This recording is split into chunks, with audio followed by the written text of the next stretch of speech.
Oke, assalamualaikum warahmatullahi wabarakatuh.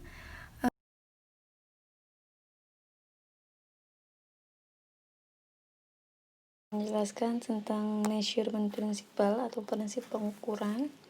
Di dalam akuntansi itu ada prinsip ketika kita melakukan pencatatan ya, pembuatan laporan keuangan. Yang pertama adalah cost principle.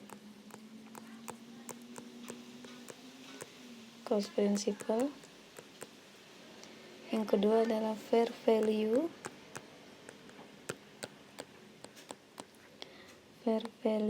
principle. Untuk pengertiannya, cost principle ini sulit diterjemahkan ke bahasa Indonesia karena cost itu sendiri kalau diterjemahkan artinya adalah biaya ya. Tapi penjelasan dari cost ini adalah lebih dari biaya ya.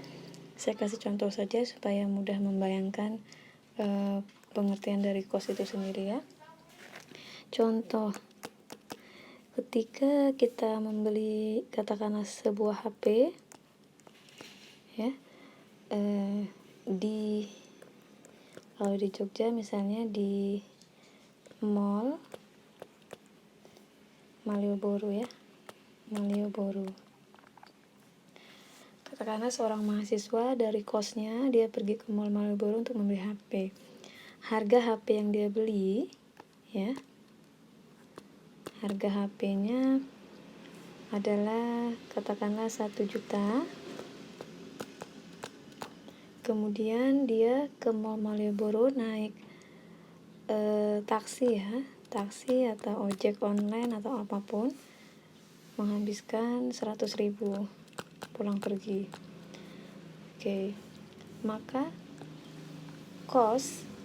harga kosnya maka akan kita catat di laporan keuangan.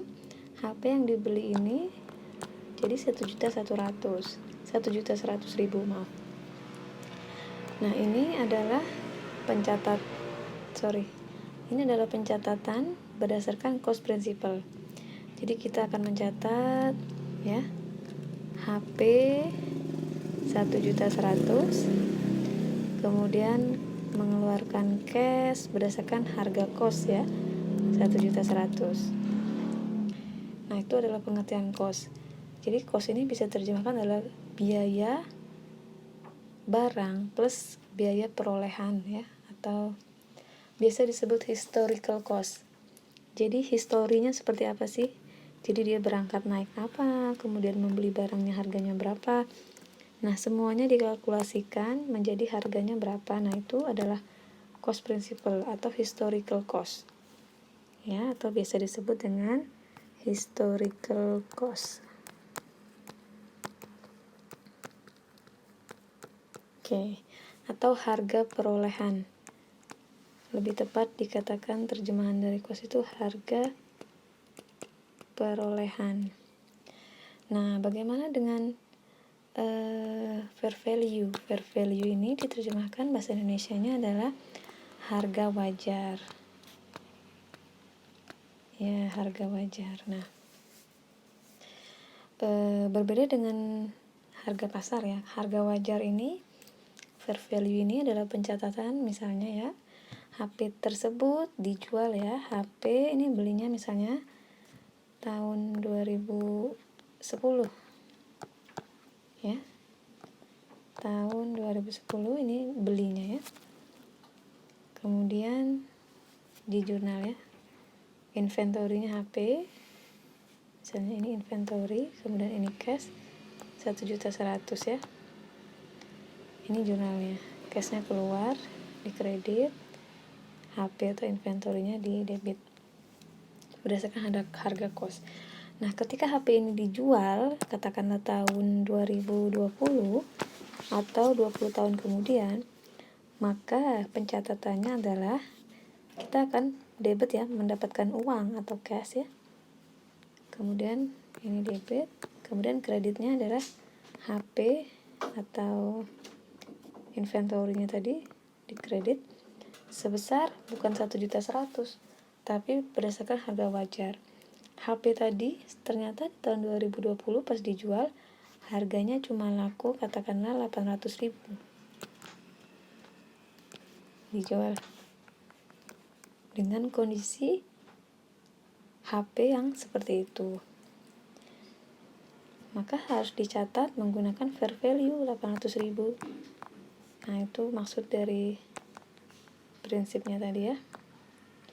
Jadi ketika menjual harus menggunakan konsep fair value ya, menggunakan harga wajar. Nah, kalau beli pasti harus menggunakan historical cost ya. Banyaknya pencatatan lain selain jual beli itu, ada pencatatan lain lagi, nanti akan dijelaskan lagi. Nanti ada lagi yang namanya market price. Market price itu harga pasar. Nah, HP sejenis ini punya harga pasar juga. Kalau harga pasar jelas mengikuti harga pasar. Misalnya harga pasarnya saat itu adalah 900.000. Tapi kita tidak bisa, ketika menjual kita tidak bisa mencatat berdasarkan prinsip harga pasar, tidak bisa. Karena HP yang kita miliki itu sudah agak rusak atau ada cacat. Jadi dinilai dengan harga wajar atau namanya fair value tadi.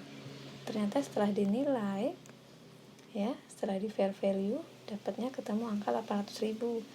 Kemudian penjual dan pembeli sepakat, penjual bilang ini fair value-nya 800.000, ya sudah dicatat 800.000 keluarnya.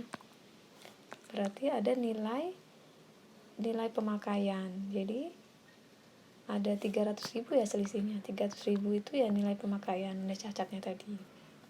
Nah, itu ya perbedaan measurement principle antara cost principle dan fair value principle. Oke, sekian materi kali ini. Saya akhiri. Assalamualaikum warahmatullahi wabarakatuh.